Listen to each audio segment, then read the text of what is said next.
Big boss season 11 ರ ಸ್ಪರ್ಧಿ ಬುಜ್ಜಿ ರಜತ್ ಹಾಗೂ ಮಾಜಿ ಸ್ಪರ್ಧಿ ವಿನಯ್ ಗೌಡಗೆ ಸಂಕಷ್ಟ ಎದುರಾಗಿದೆ.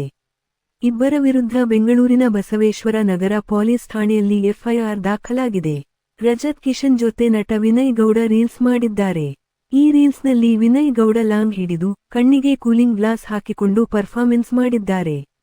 ದರ್ಶನ್ ಮೆಜೆಸ್ಟಿಕ್ ಸಿನಿಮಾದ ಸ್ಟೈಲ್ನಲ್ಲಿ ಸ್ಲೋ ಮೋಷನ್ನಲ್ಲಿ ನಡೆದಿದ್ದಾರೆ. ನಟನ ಕೈಯಲ್ಲಿ ಮಾರಕಾಸ್ತ್ರಗಳಿದ್ದು ಸಮಾಜಕ್ಕೆ ತಪ್ಪ ಸಂದೇಶ ಹೋಗುತ್ತದೆ ಎಂಬ ಕಾರಣಕ್ಕೆ ಇದೀಗ ಕೇಸ್ ದಾಖಲಾಗಿದೆ. ಸದ್ಯ ಈ ವಿಡಿಯೋ ಈಗ ಸೋಷಿಯಲ್ ಮೀಡಿಯಾದಲ್ಲಿ ಸಖತ್ ವೈರಲ್ ಆಗ್ತಿದೆ. ಇದರ ಬೆನ್ನಲ್ಲೇ ಇಬ್ಬರು ಸ್ಪರ್ಧಿಗಳಿಗೆ ದೊಡ್ಡ ತಲೆನೋವು ಶುರುವಾಗಿದೆ. ಬಸವೇಶ್ವರ ನಗರದಲ್ಲಿ ಸಾರ್ವಜನಿಕವಾಗಿ ಲಾಂಗ್ ಹಿಡಿದು ಭಯದ ವಾತಾವರಣ ಸೃಷ್ಟಿಸುವ ರೀಲ್ಸ್ ಮಾಡಿದ್ದು ಸಮಸ್ಯೆಗೆ ಕಾರಣವಾಗಿದೆ.